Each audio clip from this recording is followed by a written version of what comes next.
Hello, YouTube. All right, welcome to part 5 of efficient prepping. It's going to be fitness preps, dudes, and get ready for some crazy ass mad knowledge drops in this one, dudes. I'm going to tell you guys what. Okay, I have had a very strong personal interest in athletic performance and hypertrophy over the course of my lifetime, and I've done a ton of research on it. And I've taken the 80-20 principle and applied it to my own approach for years and years and years, okay? And those of you just joining us, 80-20 principle means that 20% of the work you do produces 80% of the results. So you find out what that 20% is and you do more of it, all right? And I'm going to break that down for you. And boy, there's going to be some mind-blowing ass shit in this one. This is going to be big, big, big. So if you need to have a notepad, have a notepad, all right? First off, I'm going to qualify myself, okay? I'm going to tell you what I've done, what I've achieved real quick so that you know you can listen to me and that you know I know what the hell I'm talking about, okay? So I've done all kinds of shit. We'll start with, like, before my military career, I was always involved in sports or martial arts as a kid, okay? In the Army, I scored into the extended scale of the Army PFT, which means that I maxed out all 3 portions, push-ups, sit-ups, and the 2-mile run. I set a battalion record for sit-ups, 116 sit-ups in 2 minutes. Okay, beyond that, I began weight training and lifting weights. And dudes, a lot of the pros and a lot of the books tell you how to do it. Okay, these guys are on roids. Okay, their recovery rate is much faster than a normal person who's natural. Okay, and I've always been natural, all right?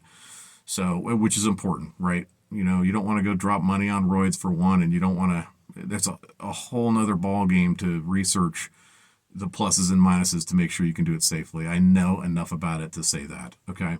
So I gained 43 pounds of muscle in 8 months weight training because I had done the research and figured out how to do it. I'm going to talk about HST here in a minute. Okay. After that, I got into CrossFit back in the day when it wasn't a fad. Okay. There were only 3 gyms in America at the point in time I got into it. I did a lot of the WODs and basically felt indestructible at that point in time. I'm also going to get into why, okay, why I could just do like reckless cleans and jerks and never get hurt, okay?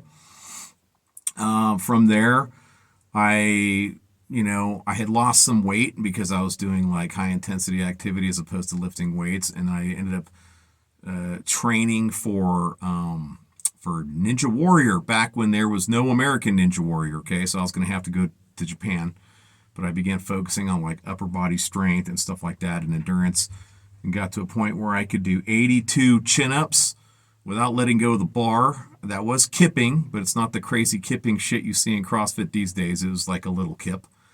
All right. For some reason, I could never get above 82, man. It just, my grip would fail. And I did all kinds of grip strength training shit, and just couldn't hold on to the bar past 82. But, yeah, I've been able to, I've squatted and deadlifted more than 400 pounds. I've bench pressed over 315 pounds. I've been able to bench press my body weight. When I was 195 pounds, I bench pressed my body weight 38 times. Okay, so I have done a lot of shit. Okay, I've performed at a high level physically. Okay, so I want you guys to know that you can trust me and you can listen to what I'm telling you. All right, now we're gonna kick this off with talking about anaerobic versus aerobic training, okay? So over here you have aerobic training, and what aerobic means in Greek is it means with oxygen, okay? Basically, this is jogging for 45 minutes, okay? That's aerobic, all right? You're doing it at a rate at which you can continue to do it. Your body is taking oxygen in, it's getting enough oxygen to fuel the muscular, power, right? Because you're basically burning carbohydrates, right? And your body needs the oxygen to help burn that shit, okay? So aerobic activity is something you can do on a continual basis for a period of time, right? Anaerobic means without oxygen. It means that you're performing it at a high rate of intensity, a rate that you cannot continue to perform it at, okay? Now, this is where you want to be, dudes, okay? I'm going to name drop a guy that there's just a ton of research that proves that this is where you want to be, but I'm going to talk about Clarence Bass for a moment, okay? Now, Clarence Bass, I hope you're still with us, but he might not be, guys, because he was like 83, I want to say, when I was looking at his information. And, that was like 20 years ago. All right. So Clarence, if you're still here, thank you so much for your contribution to like athletic performance. Clarence Bass, what happened was he was pitted because all his training was anaerobic. All right. He was pitted against top level triathlete in the same age group, like the third fastest triathlete in the US, which is this is aerobic training this guy's doing, and he's doing anaerobic training, right? And Clarence Bass never trained aerobically. Well, they went to this super high performance sports facility in Utah and got tested on a treadmill, this hardcore ass treadmill thing where this thing goes up like a degree every minute. Okay. And Clarence Bass performed to within like 99% of the ability of this dude. All right. On the flip side, aerobic training does not prepare you for hardcore ass anaerobic shit, dudes. So this is where you want to be. And I want you to think about this, okay? Shit's hit the fan. You're in a fight for your life. 3 minutes physically against another dude. How do you want to be training? Do you want to train to operate without oxygen and to be effective like that? Or do you want to train to jog for 45 minutes a day? Not to mention, dudes, this is way more effective with your time. 3 15-minute super hardcore anaerobic sessions a week is going to be way better for you performance-wise than running 45 minutes every single day. All right? So way more efficient with time. Okay. And I'll tell you guys another story real quick. One of the careers I held required me to do regular physical tests. I had to pass regular tests. And a coworker of mine ran every single day. He was big on running. He loved it. And he was talking shit. He's like, dude, I'm going to smoke you on the run. And because he knew I didn't run. I'm like, nah, I don't run. I don't do it. And all I was doing was anaerobic activity, right? So he was super, super duper confident that in the next test he was going to freaking take my lunch money, right? Guess what happened? I beat him. I ran faster than him. Not by a lot, but I did. Oh, he was upset. I told him he was wasting his time. I'm like, you're wasting your time, dude. You know, but man, hey, dude, if you're out there, I'm not going to say his name because there's a lot of, I shouldn't say his name, but if you're out there, bro, you know who you are. So worship me in the comments. Okay, so you want to be training anaerobically, right? So now that we got that down, let's talk about some specific exercises. And I am going to start this off with the king shit freaking Teotwaki exercise of all times. And dudes, there's a lot of experts out there, right? In the whole survivalist community and shit like that and the prepper thing. Nobody has told you this. If they have, let me know who they are because they're freaking smarter than shit and they've really done their homework. But I'm going to tell you what, I can pretty much guarantee you're not going to hear this anyplace else. So get ready. Okay. The Tabata Squat is number one over everything else. Okay. And leaps and bounds at that. I'll tell you what the Tabata Squat is first. Okay. It is a body weight squat protocol. Okay. Wherein you do 20 seconds of deep squats as fast as you can. We're talking your ass needs to hit a medicine ball or something of equal height. Okay. 20 seconds of work, 10-second break. 20 seconds of work, 10-second break for 8 total sets. It's 4 minutes of suck. Okay. Yeah. It's not fun. All right. And let's talk about how this came about. Okay. Back in the 80s, University of Tokyo, a researcher named Izumi Tabata came up with this protocol, and he took a whole bunch of collegiate level athletes, so people already at a high level of performance, and had them do this protocol 5 days a week, Monday through Friday, after their normal training. Okay, and after a matter of weeks, he tested them. I want to say it was 8 weeks. Okay, it's been a long time since I read about the study. I remember most of it though. All right. After 8 weeks, he tested them, and 2 levels of athletic performance, two things that get measured, okay, in high intensity sports went through the freaking roof. And I'm going to tell you what those are, okay? The first one is something called VO2 max, all right? Let me explain what VO2 max is. So, a normal person walking on the street, Joe Blow, right? When he's sucking in air, there's a whole bunch of oxygen that goes into his lungs. Well, his body only uses 10% of it because he's not really trained. His lungs aren't really trained to take, more advantage of that oxygen, okay? A well-trained athlete is going to use anywhere from 40 to 50% of the oxygen that they breathe in, right? And then the rest they're going to breathe out with carbon dioxide. Okay. The people in this Tabata test in Tokyo, they had their VO2 max rates increase above 80%. So, yes, they were consuming the massive majority of oxygen that entered their body. This means that it was easier for them to continue fueling muscular contractions. Okay? So, again, right? You're in a fight for your freaking life, 3 minutes, against some guy that's trying to kill you. You want your VO2 max to be through the roof, don't you? Yes, you do. Okay. The second thing that it increased was anaerobic endurance.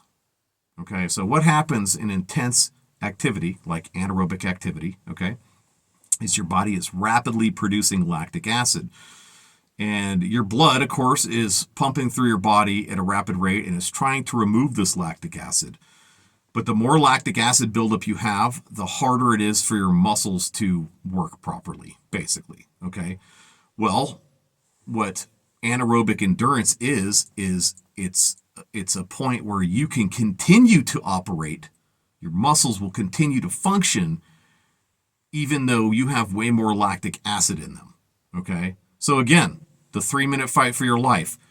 You now have anaerobic endurance. You can just go harder than the other dude for a longer period of time. You have the VO2 max to fuel it. Okay? You have the anaerobic endurance. He is going to freaking quit and shit the bed way before you, man. You can keep going. Okay? So the number one exercise that all of us should be doing is Tabata squats. If you're the dude that can do the same thing every single day and never get bored, rock that shit every day, okay? For a lot of us, we can't do that. I get bored, guys. I get bored as shit. So I have to vary stuff up. So I will put Tabata squats in and out of my program here and there, okay? And there's nothing wrong with that. The best thing is that you need to keep yourself working, okay? All right, let's get into some other stuff. And we're going to mostly focus on calisthenics because what? Calisthenics, you can do them anywhere, all right? Even if the shit has hit the fan and you're in the freaking forest. And you know what? That's efficient, okay? So we're going to talk about compound movements versus isolated movements. An isolated movement is a movement wherein only one joint is used. So think of a dumbbell curl, right? All you're doing is curling a dumbbell. All you're using is your elbow joint. That's an isolated movement. Don't waste your time with that shit, dudes. You want to stick to compound movements, okay? Compound movements have more than one joint that's being used. They're using 2 or more joints, okay? So, for example, let's take bench press, all right?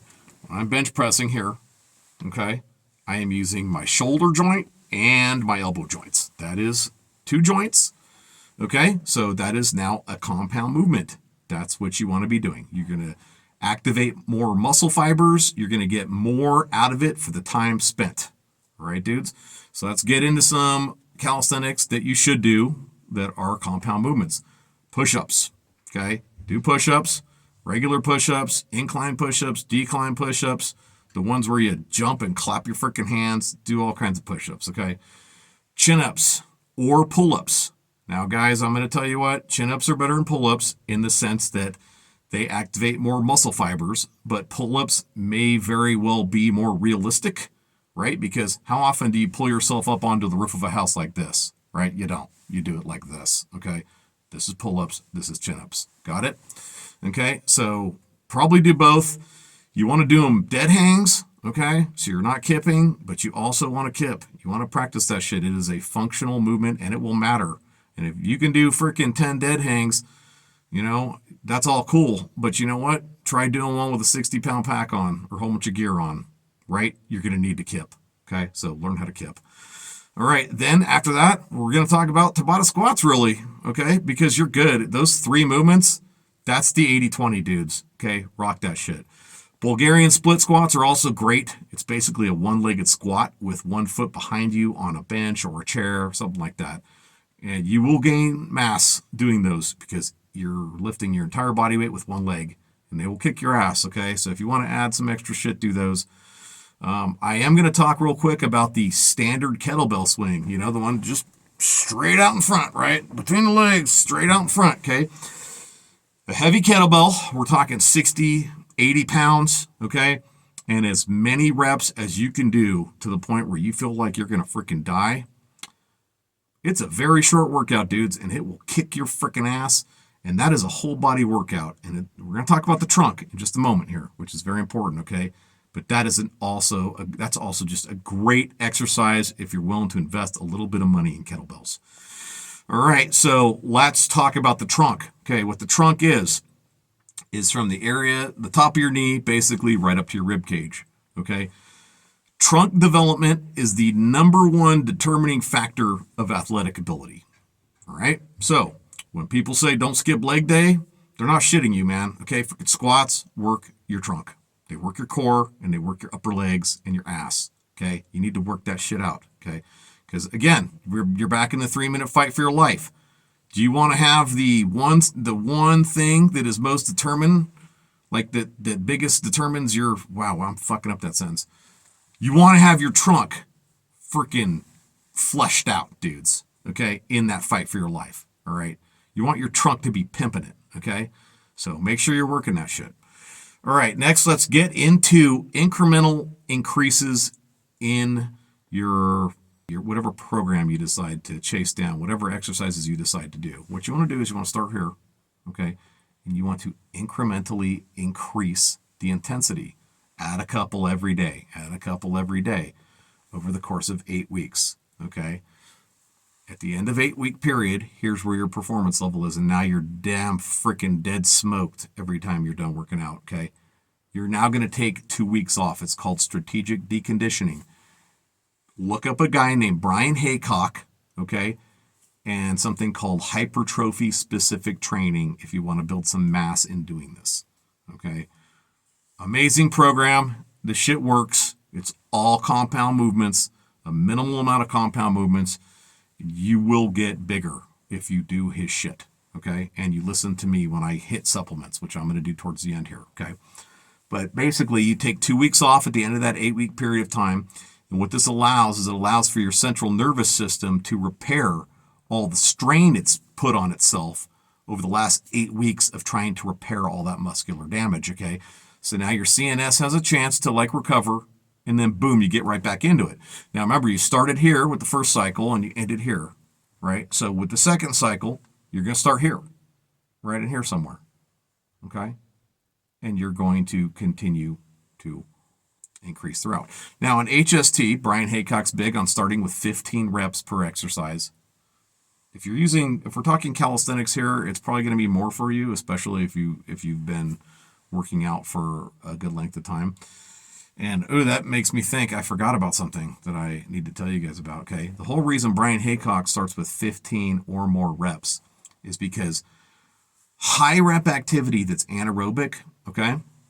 Not aerobic, right? Not jogging.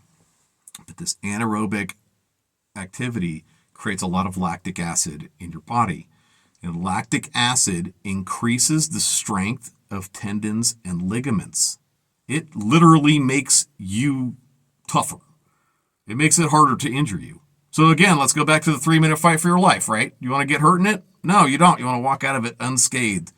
And the other guy's a freaking, a puddle of freaking mush on the ground, okay?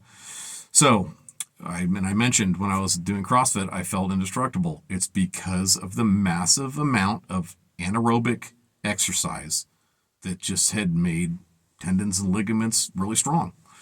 As a matter of fact, dudes, when I work out these days, man, the number one goal is to not get hurt. I'm old. I put on a lot of hard freaking miles, and I'm just trying to get through each exercise, each workout day without hurting myself, okay? And what I've done is I've incorporated a lot of high rep, high intensity shit. And guess what? Not getting hurt.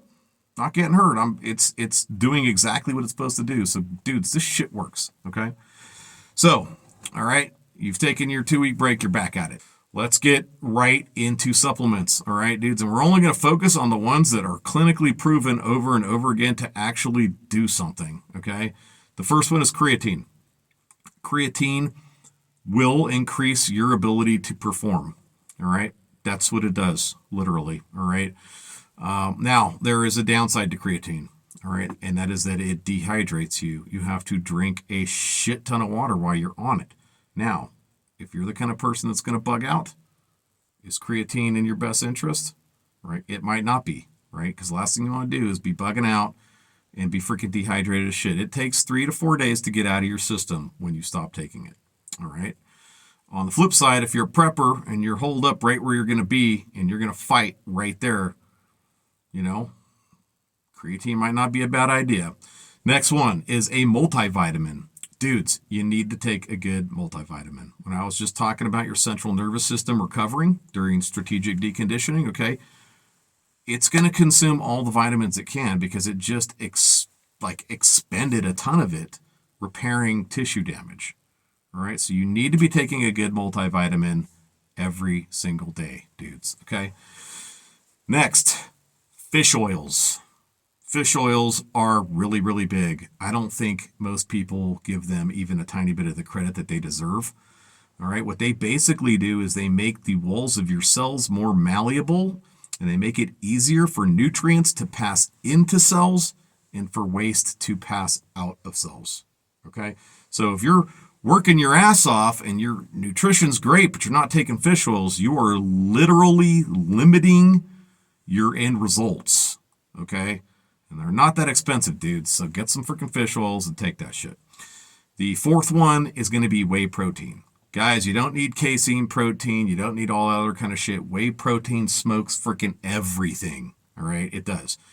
Now, if you're like me and whey protein's going to send you to the freaking outhouse every 60 minutes, like all day long, okay? Don't take whey protein. Take something else. All right? I just eat more meat. That's what I do. All right, I'm just a bigger carnivore than normal. All right. So I think that about wraps it up, dudes. I will mention I forgot something else. I've been intermittent fasting for like a long time, about a decade and a half at this point in time. It works for me, but it's still macros. Counting macros and calories is what it really comes down to when it comes to gaining mass, leaning out, shit like that. And another thing I should mention, dudes, we all want to have some fluff on us right now. You want to have some fluff, okay?